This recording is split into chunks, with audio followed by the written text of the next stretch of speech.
فأنا ناصح لإخواني بالصدع بالحق تبيض وجوههم. السكوت في مسألة الحزبية يضرها، فاصدع بما تؤمر وأعرض عن المشركين. سلامي على دماج ورجالها والشيخ يحيى ودار العلم يا سعد بانيها. رب العالمين أشهد أن لا إله إلا الله وحده لا شريك له وأشهد أن محمدا عبده ورسوله. اللهم صل على محمد عبدك ورسولك وعلى آله وأصحابه أجمعين أما بعد. Kita masih di awal-awal muka surat 95 dari Al-Bidayah wa Nihayah jilid 2. Qala al-Imam Ibnu Katsirin rahimahullah, amma tufan, adapun tufan yaitu banjir bah. Fa'an ibni Abbasin radhiyallahu anhuma huwa kasratul amtor, banyaknya hujan, al-mutlifah yang membinasakan, li zuru'i wasimar, tumbuhan dan buah-buahan. Ya, hujan kalau berlebihan boleh jadi bencana. Wa bihi qala Sa'id ibnu Jubair wa Qatadah wa Suddi wa Dhahak. Baik. Ini pun nikmat dari Allah banyak sekali ya. Hujannya dibuat kecil-kecil. Wah, kalau langsung besar gitu, naudzubillah. Kecil-kecil pun boleh banjir, jadi banjir. Wa ani ibni Abbas wa ata huwa kasratul maut, banyaknya kematian. Tafsir tentang taufan. Wa qala Mujahid at-taufan al-ma, yaitu air. Wa ta'un ala kulli hal. Maksudnya apa? Dan juga taufan terkadang adalah ta'un dalam seluruh keadaan. Ta'un juga dipanggil taufan, kata Mujahid. Wa ani ibni Abbas amrun tawfa bihim, perkara yang membawa mereka untuk berkeliling, tawfa bihim. Atau baknya adalah yaitu apa? Masuk kepada maf'ul. Jadi apa? Mengelilingi mereka, perkara yang mengelilingi mereka. Wal yatawafu bil baitil atiq. Wa qad rawa Ibnu Jarir wa Ibnu Marduwaih. Di sini tertulis Mardawaih, tak masalah.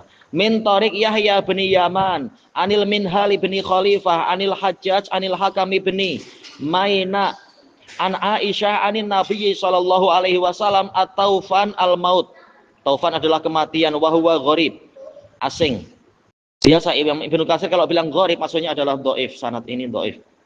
Ada pembahasan enggak? Disebutkan oleh Al-Hafidz Ibnu Hajar, diriwayatkan oleh Ibnu Marduwaih dengan dua sanad, semuanya sama-sama lemah. Oh iya. Wa amal jarad fa ma'ruf.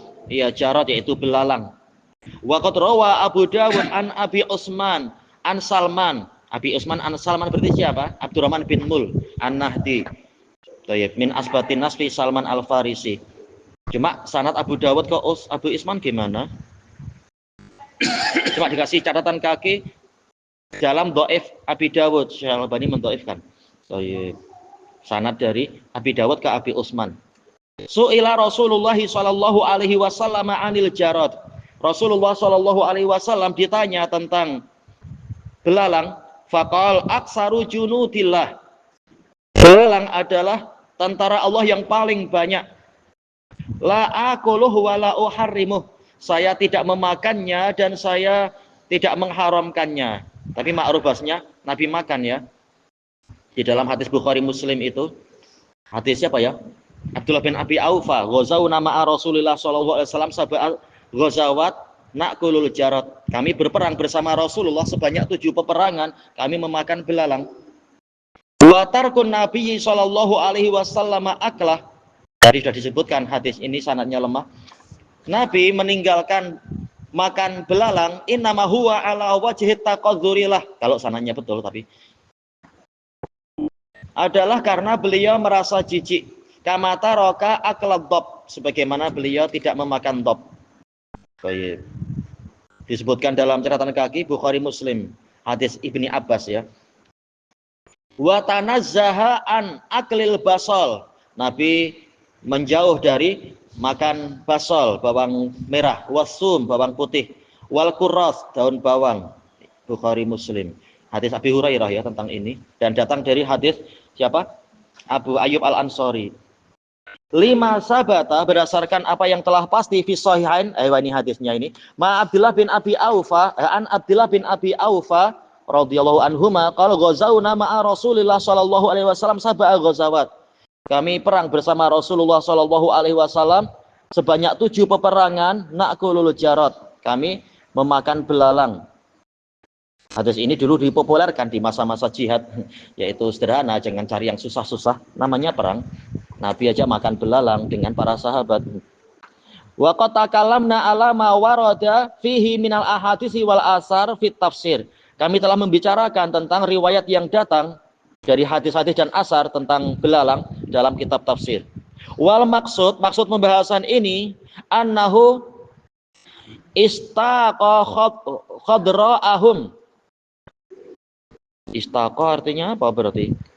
Apakah dari makna saqa yaitu apa? Menggiring, menghabiskan. Falam yatruk lahum zuru'an, mungkin ke situ ya, yaitu memusnahkan semua yang mereka miliki. Khadra yaitu keseluruhan, jami', menghabiskan semua yang mereka miliki. Maka belalang tadi tidak meninggalkan untuk mereka tetumbuhan, wala simaron ataupun buah-buahan, wala sabadan. Ada maknanya enggak ya? Sabadan wala labadan. Disebutkan dalam catatan kaki, wala sabadan wala labadan la qalilan wala kasiran. Sedikit ataupun banyak semuanya dimusnahkan. Thayyib. Ini istilah Arab ya, sabadan labadan. Wa ammal kummal yaitu kutu. Kalau orang Yaman bilang apa? Kutan ya, yang selalu menemani pelajar penghisap darah. Fa'ani bin Abbasin radhiyallahu anhuma huwa sus alladhi yakhruju minal hintah. Sus sama dengan dud yaitu apa? Sejenis ulat. Ini sini bilang ulat yang ada di buah-buahan itu. Iya, yang keluar dari gandum. Wa anhu juga diriwayatkan dari Ibni Abbas annahul jaradus sighar, yaitu belalang kecil dipanggil kummal, alladzi la ajnihata laha, yang tak punya sayap. Wa bihi qala Mujahid, ini juga pendapat Mujahid, yaitu apa? Belalang kecil yang tidak punya sayap. Jelas rata-rata kutu tak punya sayap ya rata-rata. Mujahid wa Ikrimah wa Qatadah wa qala Sa'id bin Jubair wal Hasan huwa dawabun sudun sigar, hewan yang hitam kecil. Wa qala Abdurrahman bin Zaid bin Aslam huwal baraghis, ya kutu baraghis, jamak dari burghus. Iya baraghis. Wa haka bin Jarir an ahlil Arabiyah, menukilkan dari ahli bahasa Arab, annaha hamnan, dipanggil hamnan, wahiyya sigharul qirdan. Oh, kalau qirat si monyet ya, dia monyet kecil, tapi tak tahu apakah betul-betul qirdan ini monyet. Fauqa qamqamah ini apa? Sigharul qirdan, iya monyet kecil gitu. Cuma di sini dorbun minal qamal, tapi dia sejenis kutu. Syadidut tasyabbus, sangat kuat dalam menempel. Bi usuli sya'ar, menempel akar rambut. Berarti qirdan di sini apa sebenarnya? Kutu juga kah dipanggil qirdan? Wahidatuha qamqamah, intinya si kutu berarti. Kemudian dikatakan fada khala ma'ahumul buyut, kutu ini masuk ke rumah bersama mereka. Wal furush, masuk ke pembaringan, firash, yaitu apa berarti? Ya katil-katil pembaringan itu. Falam yaqirra lahum qarar, maka mereka tidak merasa tenang. Ya di mana-mana ada kutu, gimana kita tenang? Gatal dan susah. Walam yumkinhum ma'ahu al-ghamdu walal aish. Ghamd yaitu tidur. Tidur tak mungkin karena selalu digigit kutu. Wala aish, hidup pun tak senang, tak tentram. Wa fasarahu Atha ibnu Sa'ib, Atha ibnu Sa'ib menafsirkan bihadal qamal al-ma'ruf, dengan apa? Kutu yang telah biasa dikenal ini. Wa qara'aha al-Hasanul Basri kadzalika bitakhfif, yaitu apa? Kumal. Bitakhfif yaitu mimnya tidak ditasydid. Kemudian ammad dhafati fa ma'rufah, adapun kata ini sudah dikenal dhafati difda. Labisathum, labisathum. Berarti apa? Meliputi mereka kata-kata itu. Hatta kanat tasqutu fi atau imatihim. Sampai bahkan kata itu jatuh di makanan-makanan mereka saking banyaknya. Wa awanihim, bejana-bejana mereka. Hatta inna ahadahum, sehingga salah seorang dari mereka idza fataha famah, jika dia membuka mulutnya li ta'amin aw syarab, untuk makan atau minum, saqatat fi fihi difdi'ah, akan jatuh ke mulutnya seekor kata. Naudzubillah, kalau sampai serinci separah itu. Mintil kadofati, dari kata-kata itu betul-betul tersiksa. Naudzubillah. Wa ammad dam, adapun tentang darah, fakana qad muzija ma'uhum kulluhu bih, air mereka betul-betul semuanya telah dicampuri dengan darah. Fala yastaquna minan nil syai'an, tidaklah mereka mengambil sedikit pun dari sungai Nil illa wajaduhu daman abiton, kecuali mereka mendapati air itu berubah menjadi darah yang abid. Abid ayat torian, segar. Naudzubillah, darah segar. Wala min nahrin, tidaklah mereka mengambil air dari sungai, wala bi'r ataupun sumur, wala syai' ataupun dari sumber air yang lainnya, illa kana daman, kecuali menjadi darah fisa'atir rohinah, di masa yang susah. Betul-betul orang perlu air, tahu-tahu berubah jadi darah. Jelas sangat susah. Naudzubillah. Hadza kulluh, ini semua, walam yanal bani Israil min dzalika syai'un bil kulliyah. Bencana ini sama sekali semuanya tidak menimpa Bani Israel. Ya, ini berkahnya Nabi Musa. Harusnya mereka betul-betul taat pada Nabi Musa. Wa hadza min tamamil mu'jizatil bahirah. Ini termasuk dari kesempurnaan mukjizat yang mengagumkan itu, bahirah, membuat orang tercengang. Wal hujjati al-qati'ah, dan argumentasi yang memutuskan semua perdebatan. Tak ada kelayakan Fir'aun untuk mendebat setelah ini, apalagi yang kurang. Dia memang bukan Tuhan. Harusnya taat kepada Nabi Musa yang mengajak kepada Rabb yang hakiki. Anna hadza kullahu yahsulu lahum an fi'li Musa alaihi salam. Ini semua terjadi pada mereka berasal dari perbuatan Nabi Musa alaihi salam. Menunjukkan Fir'aun kalah melawan Nabi Musa. Nabi Musa didukung oleh Allah Ta'ala. Fayanaluhum an akhirihim, menimpa mereka semuanya, orang-orang Bani Egypt. Wala yahsulu hadza li ahadin min Bani Israel, dan ini tidak menimpa seorang pun dari Bani Israel. Wa fi hadza adallu dalil, dalam peristiwa ini ada dalil yang paling kuat menunjukkan benarnya dakwah Nabi Musa. Seandainya memang serinci itu ceritanya, bukan mustahil ya. Bani Israel semuanya beriman? Enggak. Jelas Qarun tidak. Karena Qarun min qaumi Musa fabagha alaihim, dan seterusnya itu ya. Dia tak beriman. Jadi tak tahu apakah dalam peristiwa itu Qarun selamat atau tidak selamat, tapi tak disebut-sebut. Soalnya masalahnya kalimat ini pun dari Bani Israel, kita tak tahu Israiliyat ini. Betulkah Bani Israel tidak kena atau bagaimana ceritanya? Wallahu a'lam. Wa qala Muhammad ibnu Ishaq, dinukilkan dari tafsir At-Tabari, faraja'a aduwullahi fir'aunu hina amanati as-sahara, maka musuh Allah yaitu Fir'aun kembali tatkala para penyihir beriman, maghluban, yaitu Fir'aun terkalahkan, maflulan, maflul yaitu sama ya, kalah. Istilah lainnya apa ya? Kalah dan kalah. Summa aba, kemudian dia enggan, illal iqamata alal kufri wa tamati fisyar, kecuali dia terus-menerus di atas kekufuran. Al iqamah yaitu kekal di atas kekufuran, wa tamati terus-menerus, fisyar dalam keburukan.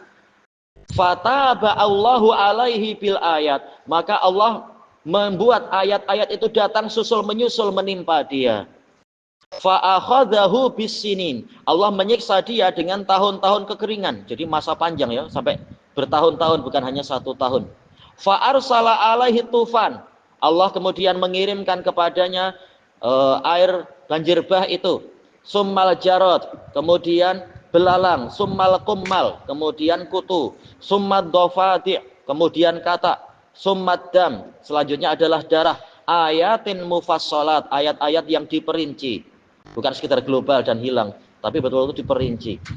Fa arsalat tufana wa huwal ma, Allah mengirimkan tufan yaitu air, fa fadha ala wajhil ard, yaitu meluap di atas permukaan bumi, tapi akhirnya tentunya bumi Mesir, bukan lagi seperti di zaman Nabi Nuh. Summa rokat, kemudian airnya tenang di situ, tak pergi-pergi. Hatta, enggak ada hatta. Layak kok diruna ala ayah rusu, mereka tak mampu untuk bercocok tanam. Wala ayak malu syai'an, atau bekerja apapun digenangi oleh air, airnya tak segera pergi. Hatta juhidu ju'an, sehingga mereka juhidu yaitu mengalami jahat, kesulitan, ju'an dalam keadaan kelaparan. Falamma balaghahum dzalik, tatkala perkara itu sampai kepada mereka, nah, kemudian berlakulah ayat ini, kata Muhammad bin Ishaq, walamma waqa'a alaihimur rijz, tatkala arjis yaitu al-azab, tatkala siksaan tadi menimpa mereka, qalu ya Musa, mereka mengatakan wahai Musa, ud'u lana rabbak, berdoalah untuk kami kepada Rabbmu. Harusnya tahu berarti Rabbnya Musa yang menang. Bima ahida indak, dengan keutamaan yang Allah janjikan di sisimu. La in kasyafta anna rijz, seandainya engkau menghilangkan dari kami siksaan ini, lanu'minanna lak, pastilah kami akan percaya kepadamu. Walanursilanna ma'aka bani Israel, dan niscaya kami benar-benar akan mengirimkan Bani Israel bersamamu. Fada'a Musa rabbah, maka Nabi Musa berdoa kepada Rabbnya. Fakasyafahu anhum, sehingga kemudian Allah menghilangkan siksaan tadi dari mereka. Harusnya ini bukti jelas, apalagi, tapi ya orang kafir susah sekali, naudzubillah, susah dijelaskan. Falam yafu lahu bisyai', ternyata mereka tidak menunaikan janji untuk Musa sedikit pun. Fa arsalallahu alaihimul jarad, kemudian Allah mengirimkan kepada mereka belalang.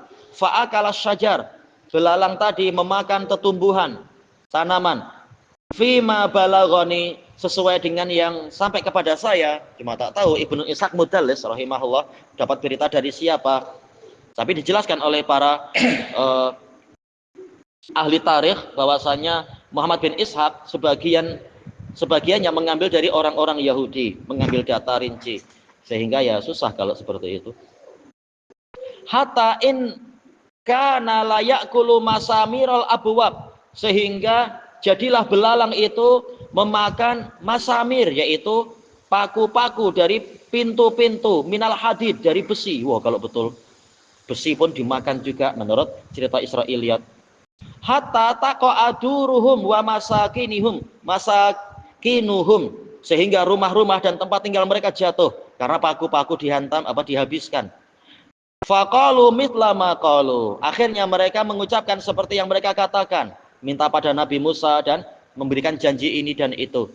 Fada'a rabbah, kemudian Nabi Musa berdoa kepada Rabbnya, fakasyafa anhum.